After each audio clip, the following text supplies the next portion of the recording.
Hello, welcome to Astrology Study Group. This is Astro Breeze, Carrie, and today we are going to talk about prediction.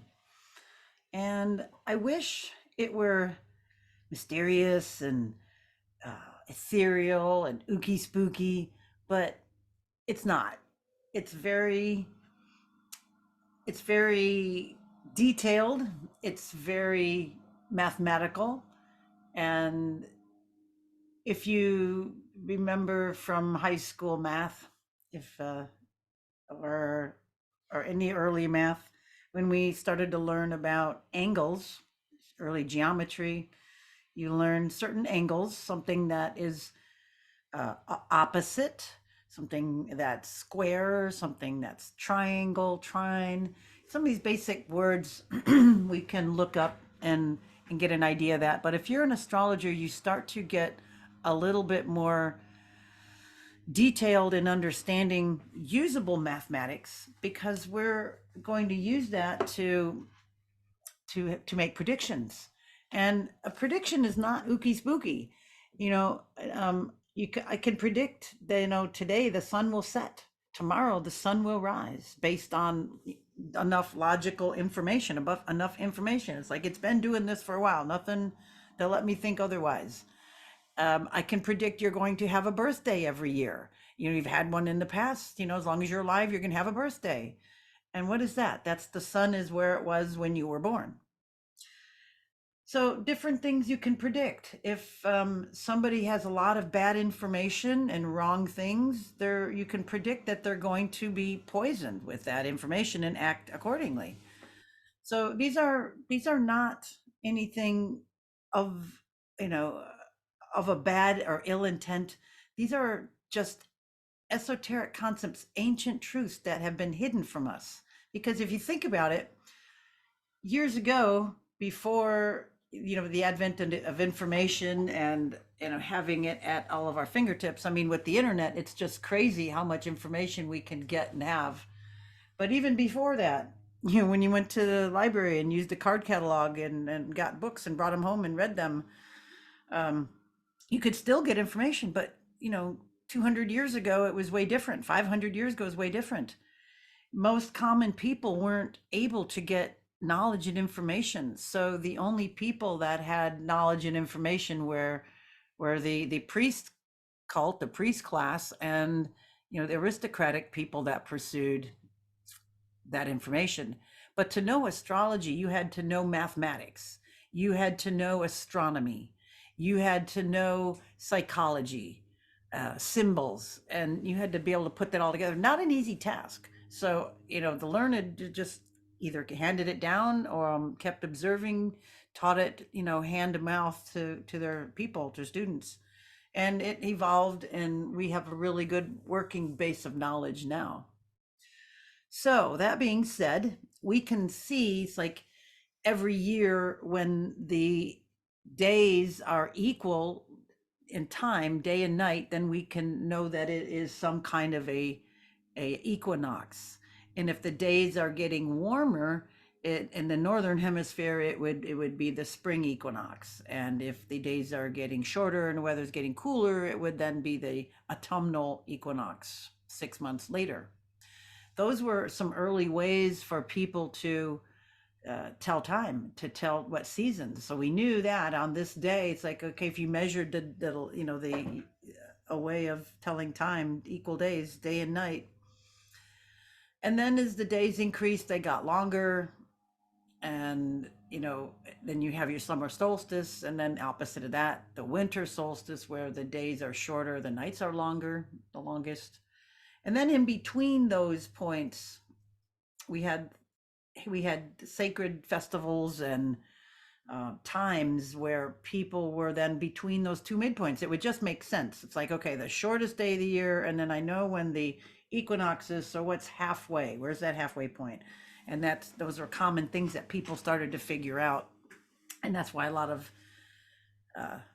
rituals were created at those times, because it was a way for people to tell time and have a calendar without having a wristwatch or a calendar on their wall in their bathroom. You think the common person didn't have that.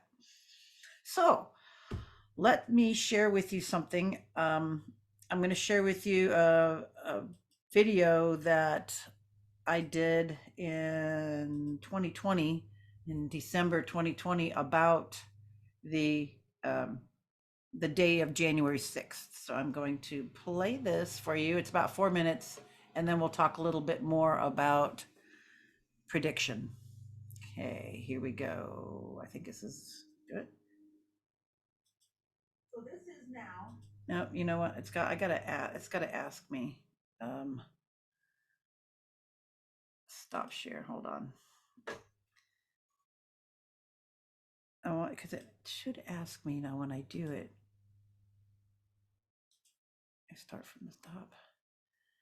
But I want to redo the video. I mean, the audio on this. This is not going to give it to me, is it? Oh, well, let me see if I can get this for you. What's going on? So we have this square coming up. Now I want to show you what we got coming up, and then I'll go back and help you understand what's happening. So these things keep moving, but just now keep this in your head a little bit, and I'm going to show you. Let's look at the 6th. The 6th of January is going to be another key day.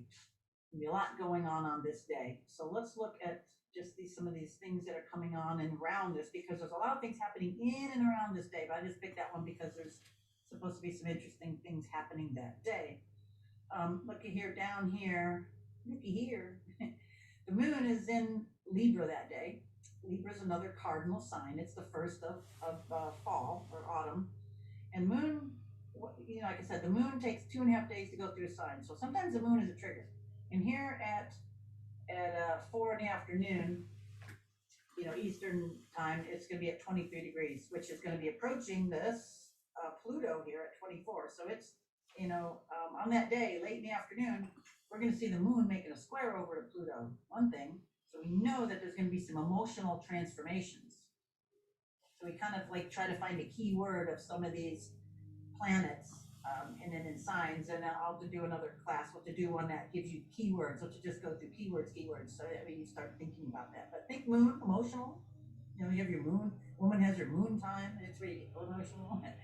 So the moon, and we just know that it's going to be in square to Pluto. You don't even have to know these signs. You just maybe have to know that. It's like, moon, emotions, Pluto, transformations. Uh-oh.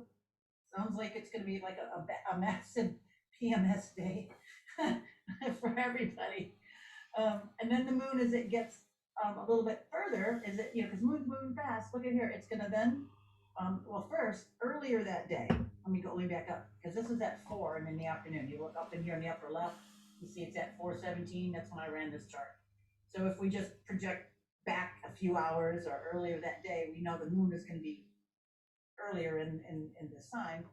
But what I'm saying, the reason I'm saying that is, earlier that day, it's going to be start to square the moon. Look, because the moon's at 16 degrees, and then like right around 4 o'clock, it's going to square Pluto, and then a little bit later, half hour, an hour later, it's going to square Mercury at 27 degrees, and then it's going to change signs, and it's going to square Saturn, and then it's going to square Jupiter. So all in a row. So I'm predicting that this day, January 6th and 7th, is going to be rough. It's going to square all this stuff, and it's going to create a lot. And it's going to go bing, bing, bing, bing, bing. It's going to square one after another. 1, 2, 3, 4, 5 signs. Actually, 6 signs. Actually, it's gonna square 5, and then it's gonna oppose another one. So it's it's gonna oppose. Yeah, right over here late, it's gonna come over here, and it's gonna oppose, actually, both of those. Before it gets out of Libra here, it's gonna oppose Mars, because look at here, Mars is opposing that. Mars is in Aries. So as the moon is traveling through, the moon is going to trigger a lot of stuff this day. Oh my God, it's going to hit everything, maybe except Venus that day. But it's going to start in the afternoon then, or start hitting. I should not actually look at the exact time. But anyway, it's gonna hit these angles. What's that mean? It's gonna create a square to all of these, and then as it hits that 29 degrees, it's 23. So we're gonna just go. Well, let's start with 16. At 16, it's gonna square the moon. At 24, it's gonna square Pluto. The sun. At 27, it's going to square Mercury. At 29, it's going to oppose Mars. And then at 2 degrees is okay, it'll move into the next sign. So then at 2 degrees, it'll square Saturn. At 4 degrees, it'll square Jupiter. And at 6 degrees, it'll oppose Uranus because it'll be in the next sign. It'll be in Scorpio. So this is going to be this is going to be a rough day. I'd stay home. Like, the movie's going to trigger a lot of stuff, but then all of these guys are all making aspects to one another. So this is going to be quite a messy day, a complicated day. And then let's go look. Okay, let me stop share that one. And it was before I had the software I have now. That's when I was using Sirius. Now I have both. I use both of them, but this one is Solar Fire. And actually, let me do this. Let's go back 1, 2, 2020. I'm going to go back. We'll go weeks. No, I'm going to go back months. I want to get that chart. And I want to show you.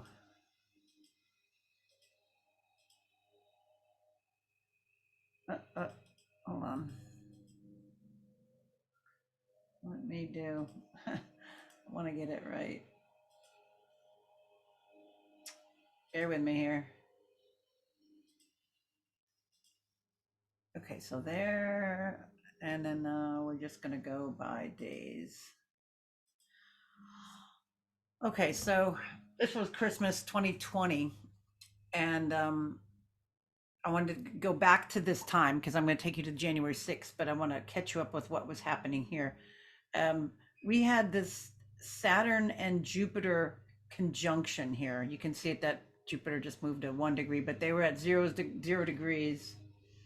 I'm not going to go too fast so you don't have to see it, but you can imagine actually seeing that. So that was, that's not that often because those are those outer planets, and they, the year before we had some really wild things in Capricorn. So now this was the first time we had this break out of this in Aquarius. All right, so if we know the difference, we had all that limiting Capricorn that was right before, well, it was just like the whole first year of the lockdowns, and we had all of those planets really tight in Capricorn, and a lot of Capricorn planets, and that was really, restricted, and it was authority, and it was the boot on us, and it was trying to break us, and it was a bad time, and it was the whole freaking world. So what kind of powers, pull the strings to make that happen? Ooh, it makes you wonder. So what happened? Okay, so we can see how this is set up, and we see here Pluto was at the nth degrees. Like now it's 2029, but it was still at this, kind of well into the end part, burrowing deep. And then we had Mars and Aries, really aggressive. So you could see that. Look at the Mars. At that time it had just gone to 24, but it was just opposing Pluto. So it's just out by 1 degree. And that's intense. You have those nasty kind of outer planets, Pluto, and then you have the inner planet Mars making that really nasty square. And right next to Saturn now moving into the new sign, that was big. And then Jupiter had just moved into Aquarius. So those two planets then move into Aquarius, which is the sign of it does not want to be tied down.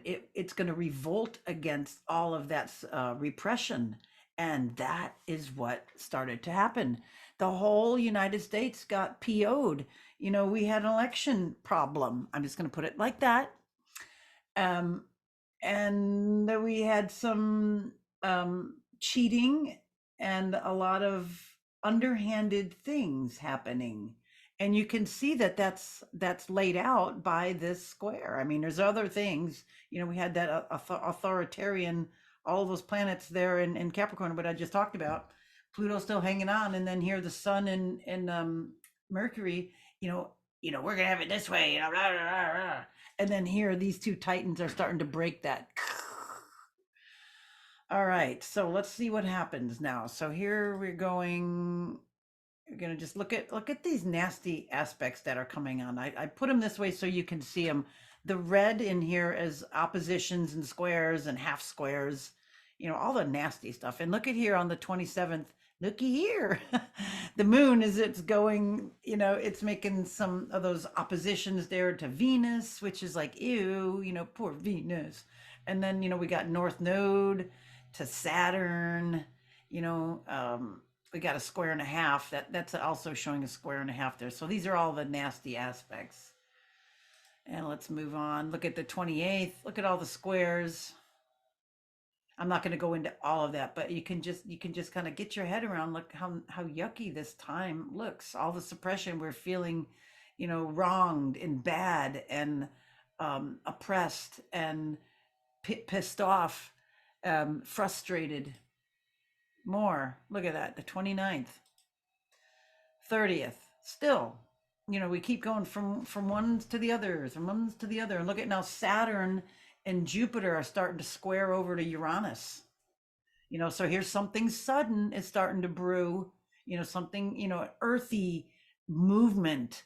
You can see this earthy revolt maybe starting. Look at we get in Taurus, Uranus there. And then these two, we talked about these two Titans, they're Saturn and Jupiter over there in Uranus. So this is like setting up, and then Mars is still at that in that square. Oh, the 31st. Keep your eyes on that red. Look at all the squares still happening. It's still in play. It's going to be. I mean, that these ones right here, Saturn and Jupiter, are going to be there until they get to 6 degrees. They're going to be there for a while, because that's where this is at. Okay. The first moon is starting to make a little trine over to Jupiter. Everybody's kind of getting up feeling, oh, we're going to go march. We're going to go do something. We're going to have the Million Man March and go to DC, and make some noise.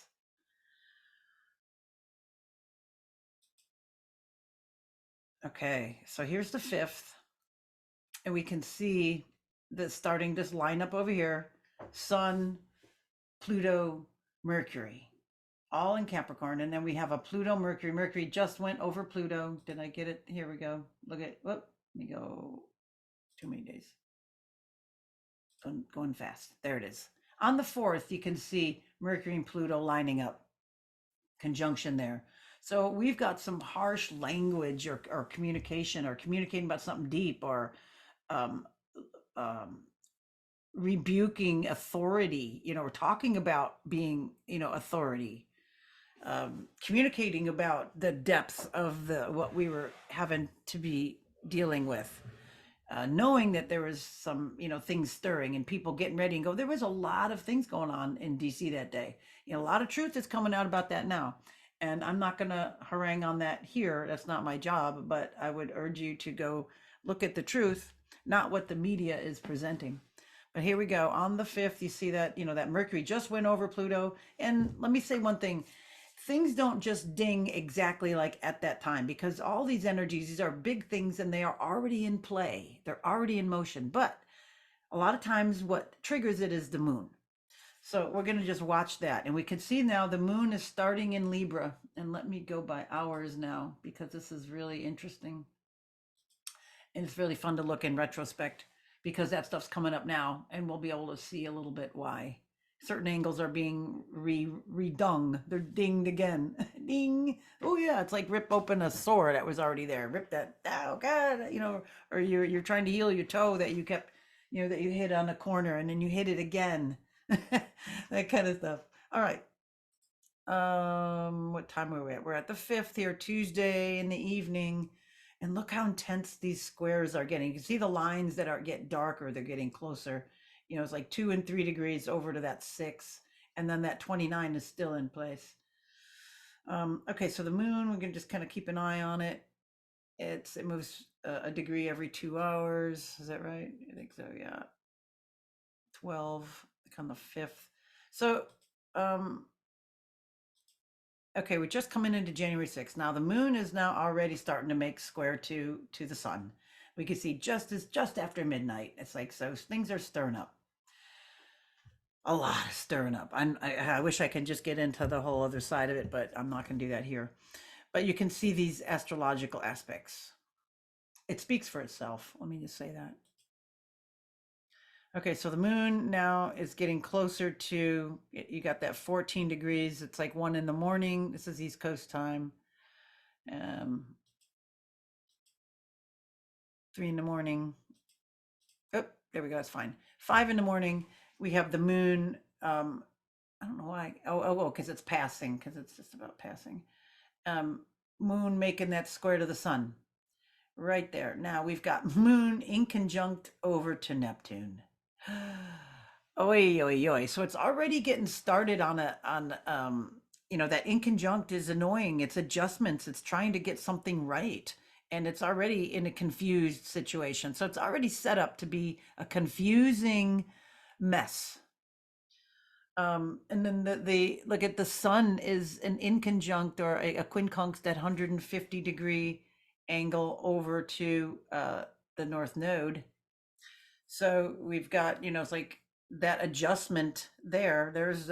An odd angle annoying the sun, but in the north node where everybody's going is tied up in some miscommunications and some adjustment, and that was exactly what was happening here.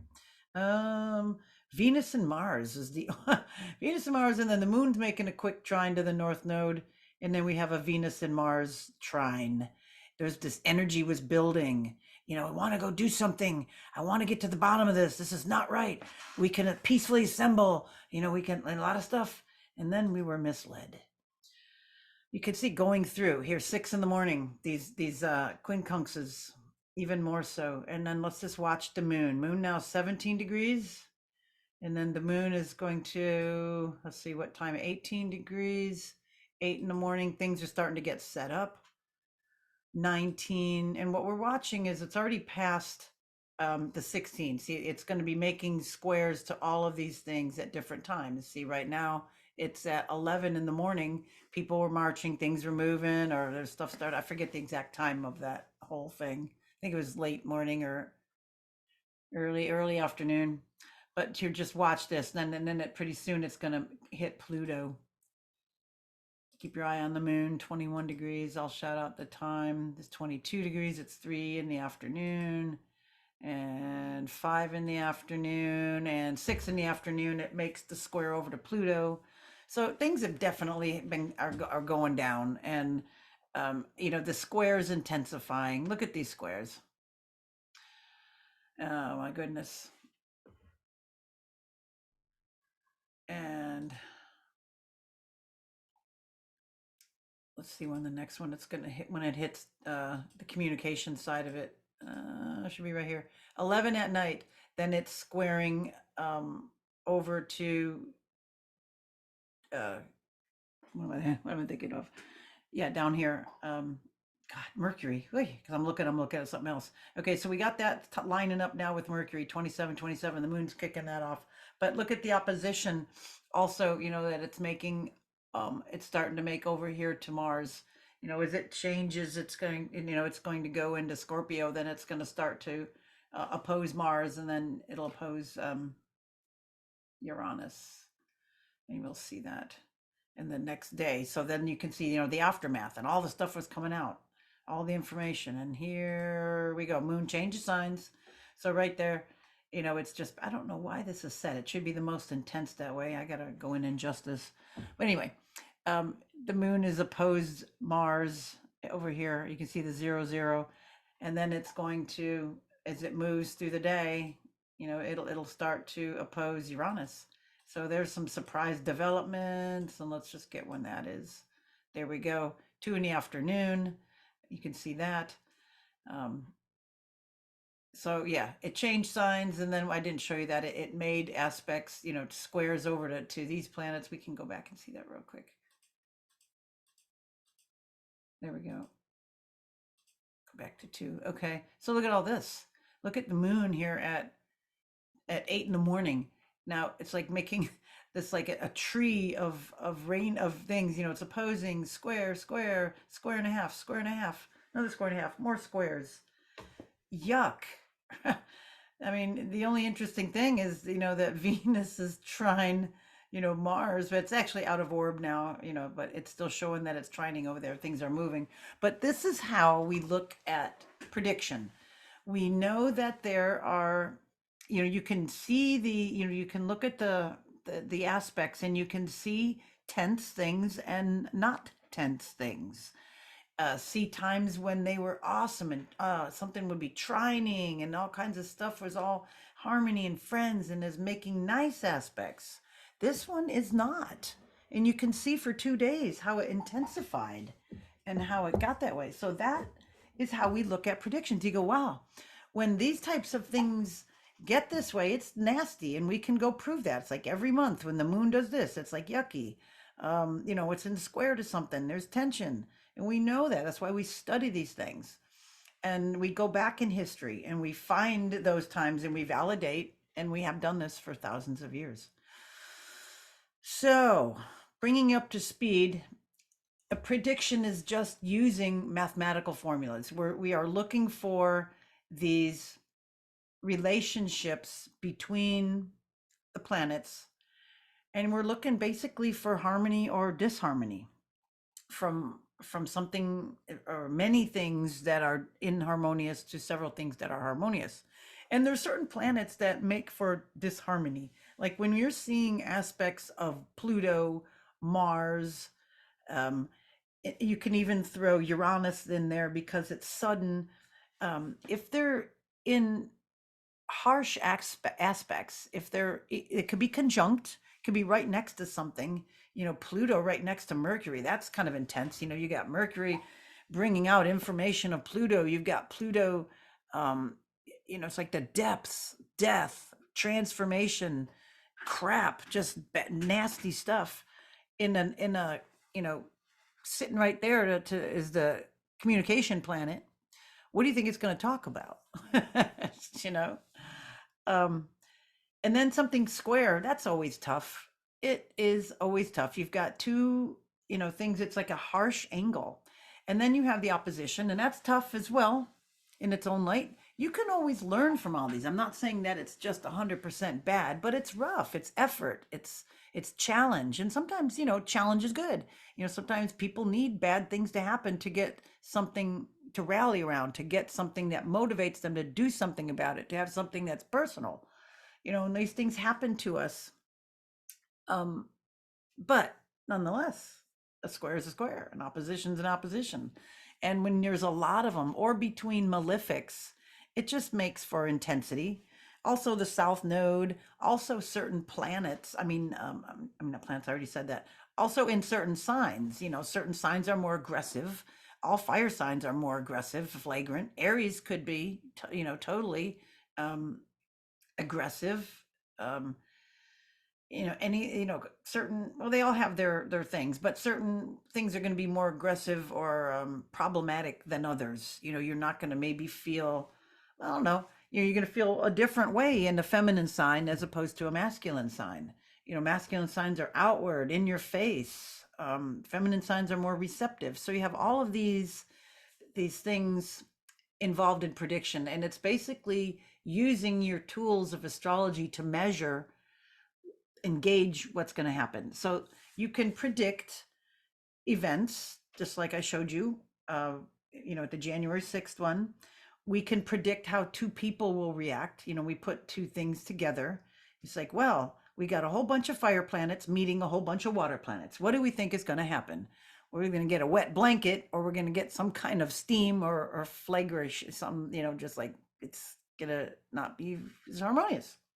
Or we can just start to combine things and we see what it is. It's like, oh, this part can help override the other. But anyway, to finish summing this up, it's not that hard. once we learn things, and you don't need software. It's just easier if you turn into being astrologer and want to study this and want to use some cool stuff, because this is a workhorse. I mean, I remember doing charts by hand. So it's just so nice to just pop a chart in and then spend way more time studying and lining up degrees and looking at things that way. All right, I hope this helps. And this again is not, nothing fearful or evil about this at all. It's totally mathematical, scientific. All right, till next time. Bye for now.